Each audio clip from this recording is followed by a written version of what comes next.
नमस्कार and welcome back to ESM info cloud.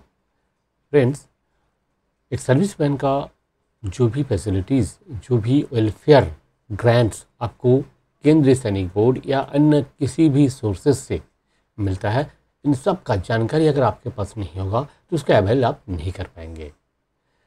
हमारे इस चैनल में और हमारे जो वेबसाइट है ESM इन्फो क्लब एंड सैनिकक्लब.com, ये दोनों में ही हम लोग इस तरह का जो भी इंफॉर्मेशन है वो सारी चीज़ें हमने शेयर किया है और आगे भी करते रहेंगे। आज का इस सेशन में हम डिस्कस करेंगे PMSS स्कॉलरशिप। देखिए, जितने भी Indian armed forces and coast guard का एक सर्विसमैन है, आप सभी का बच्चों को PMSS स्कॉलरशिप मिलेगा, प्रोवाइडेड दैट बच्चे का हायर एजुकेशन होना चाहिए। 10+2 का बाद का जो एजुकेशन है उसमें मिलता है और सभी कोर्सेज के लिए नहीं है। ठीक है, तो क्या एलिजिबिलिटी क्राइटेरिया है, कौन सा कोर्सेज के लिए है, कितने अमाउंट है, अगर आप अप्लाई करेंगे कैसे अप्लाई करेंगे, डॉक्यूमेंट्स क्या क्या चाहिए, कहाँ पे साइन कराना है, कैसे एप्लीकेशन फॉरवर्ड करना है, ये सारी चीज़ें एक एक करके आज इस वीडियो में डिस्कस करेंगे। और सबसे पहले हम दिखा देते हैं कि केंद्रीय सैनिक बोर्ड का द्वारा अभी अगस्त में ही जो लेटर जारी हुआ है कि कुछ नियमों में चेंज आया है, वो चेंज क्या है उसको पहले देखेंगे, फिर एक एक करके डिटेल में हम डिस्कस करेंगे PMSS का एप्लीकेशन कैसे करना है। सो फ्रेंड्स, सीधा चलते हैं कंप्यूटर स्क्रीन पे और वहाँ पे देखेंगे कि कैसे एप्लीकेशन सबमिट करना है।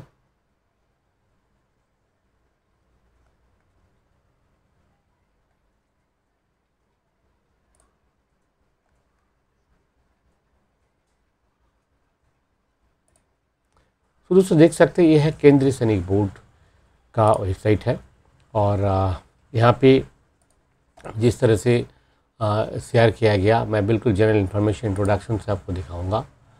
और उससे पहले मैं आपको दिखा देता हूँ कि अभी 13 अगस्त 2024 ये जो लेटर आया हुआ है, ये लेटर इशू किया गया केंद्रीय सैनिक बोर्ड से और सभी जिला सैनिक बोर्ड और राज्य सैनिक बोर्ड को ये भेजा गया, इंक्लूडिंग कोस्ट गार्ड का जो हेडक्वार्टर्स है। तो इसमें जो 2-3 चीज़ें आपको जो ध्यान देने वाली चीज़ है उस पर मैं फोकस कर रहा हूँ। फर्स्ट थिंग क्या है कि एकेडमिक ईयर 2024-25 इसके लिए एप्लीकेशन आप दे सकते हैं, ऑनलाइन एप्लीकेशन देना पड़ेगा और इसका लास्ट डेट है 30 नवंबर 2024। 30 नवंबर का बाद एप्लीकेशन ग्रांट नहीं होगा। अच्छा, अब देखिए जो मिनिमम एजुकेशनल क्वालिफिकेशन, उस पर जो कुछ पॉइंट्स इसमें दिया गया। फर्स्ट पॉइंट में क्या बताया गया, देखिए MEQ पर BE, BTech, BBA, MBBS, BDS, BSc nursing etcetera is 10+2। All subjects are to be taken into consideration पर calculating 10+2 marks in case MEQ is 10+2। अगर मिनिमम एलिजिबिलिटी क्वालिफिकेशन 10+2 है तो 10+2 में जो मार्क्स था वो मार्क्स काउंट किया जाएगा। B.Ed, LLB, MBA, MCA, इन सब के लिए क्या होगा, ग्रेजुएशन डिग्री होगा। 10+2 का मार्क्स वहाँ पे काउंट नहीं होगा, ग्रेजुएशन में जो मार्क्स मिला है वो मार्क्स काउंट होंगे इसमें। ठीक है। अच्छा, इन केस MEQ इज डिप्लोमा, तो डिप्लोमा का जो मार्क्स है उस मार्क्स का बेसिस पे मेरिट लिस्ट बनेगा। ये जो मार्क्स का मैं बात कर रहा था मिनिमम एजुकेशनल क्वालिफिकेशन में, इस मार्क्स का बेसिस पे मेरिट लिस्ट तैयार होगा और मेरिट लिस्ट में फर्स्ट जो ऊपर होगा उन्हीं को ही मिलता है, सभी को नहीं मिल पाता है क्योंकि जितने लोग अप्लाई करते हैं इतना तो हमारे पास स्कॉलरशिप का सीट होता नहीं मिनिस्ट्री के पास। तो जितना सीट होता है मान लीजिए 4000 या 5000 उतने को ही मिलेगा, उसके बाद वालों को नहीं मिलेगा। ठीक है। अच्छा, तो इसमें ख़ास चीज़ ये था और बाकी जो है हम डिस्कस करेंगे जो कि क्राइटेरिया है, उस क्राइटेरिया पर जब हम फोकस करेंगे तो सबसे पहले देख लेते हैं PMSS का। आप देख सकते हैं यहाँ पे कि number of scholarship available public amount. ठीक है, देखिए scholarship equally divided amongst boys and girls, that is 2750। ठीक है, 2750 each. Okay, 2750 boys and 2750 girls को मिलेगा। ओके, टोटल 5500 बच्चों को मिलेगा। हाँ, अच्छा, जिनमें से देखिए अभी अमाउंट देखिए, बॉयज़ के लिए है 2500 और गर्ल्स है, आपका चाइल्ड अगर गर्ल है तो उसके लिए 3000, यानी कि सालाना 36,000 मिलेगा। किसके लिए? जो टेक्निकल कोर्सेस है। अब आगे का और देखते हैं, ये दो चीज़ गया, और भी पीएमएसएस के बारे में जो भी जानकारी है सब शेयर करेंगे। ओके, इसमें एलिजिबल कोर्सेस कौन सा है, ठीक है। अब देखिए कौन कौन सा कोर्स है। First, professional degree courses including integrated degree courses as per PMSS approved list course like BE, BTech, BDS, MBBS, B.Ed, BBA, BCA, B.Pharm, BLLB, etc. duly recognized by the respective government regulatory bodies such as All India Council for Technical Education, National Medical Commission, UGC, etc. Master degree courses are not eligible for PMSS. PMSS के लिए master degree course eligible नहीं है except MBA and MC। MBA कर रहे हैं अगर बच्चे तो उनको मिलेगा, MCA कर रहे हैं तो मिलेगा, बाकी MTech के लिए नहीं मिलेगा, ठीक है। जो मास्टर्स ऑफ लॉ अगर कर रहे हैं, M.Pharm कर रहे हैं, ठीक है, M.Ed कर रहे हैं, या फिर PG कर रहे हैं मेडिसिन में, या फिर PG BDS में, डेंटल में PG कर रहे हैं, ठीक है। तो ये सब जो कोर्सेस है इसके लिए ये एप्लीकेबल नहीं है, ठीक है। और PMSS can be availed bye student for one course. मान लीजिए ग्रेजुएशन था और फिर MBA किया, ठीक है, ग्रेजुएशन टेक्निकल था वहाँ पे मिल गया, तो फिर दोबारा MBA के लिए नहीं मिलेगा, कोई भी एक कोर्स के लिए मिलेगा, एक बच्चे के लिए, ठीक है। कोई डिस्टेंस लर्निंग, वोकेशनल कोर्स, इन सब चीज़ों के लिए PMSS परमिटेड नहीं है। Student studying abroad are not eligible. Okay, तो ये एलिजिबिलिटी क्राइटेरिया। अगर आप और भी डिटेल में देखना चाहते हैं एलिजिबल कोर्सेज का पूरा लिस्ट है, देखिए ये लिस्ट आप देख सकते हैं आपके सामने, जस्ट मैं डाउनलोड भी कर लिया और इसमें पूरा लिस्ट ऑफ कोर्सेज है, ठीक है। देखिए एक इसका जो पूरा लिंक है ये आपको मिल जाएगा हमारे इस वीडियो का डिस्क्रिप्शन बॉक्स में, वहाँ पे जाके आप पूरा चेक कर सकते हैं, ठीक है, कौन कौन सा कोर्सेज एप्लीकेबल है।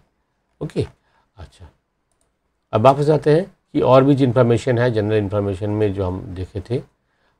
एलिजिबल कोर्सेज हो गया, इंडिकेटेड मिनिमम एलिजिबल मार्क्स 60% होना चाहिए।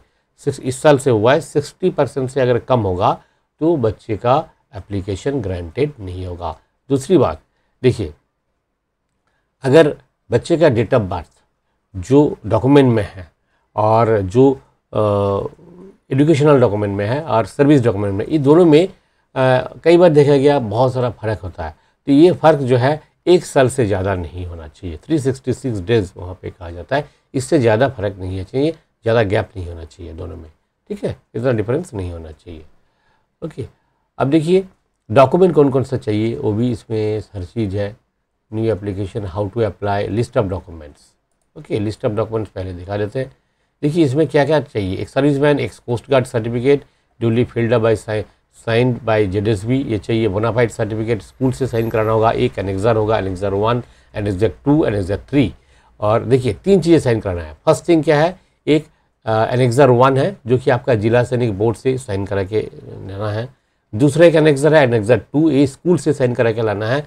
तीसरा एनेक्सर है कि बैंक से साइन करा के लाना है। तो 3 फॉर्म है, एनेक्सर 1, एनेक्सर 2 एंड एनेक्सर 3। ये तीनों फॉर्म साइन करा के आप लाएंगे, फिर इसको स्कैन करके अपलोड करना पड़ेगा। ओके, और क्या स्कैन करना है कि आपका मैट्रिकुलेशन का सर्टिफिकेट बच्चे का, और बच्चे का जो जिस एजुकेशन का बेसिस पे ये कोर्स कर रहे हैं, जैसे कि कोई MBA कर रहे हैं तो उनके लिए ग्रेजुएशन होगा।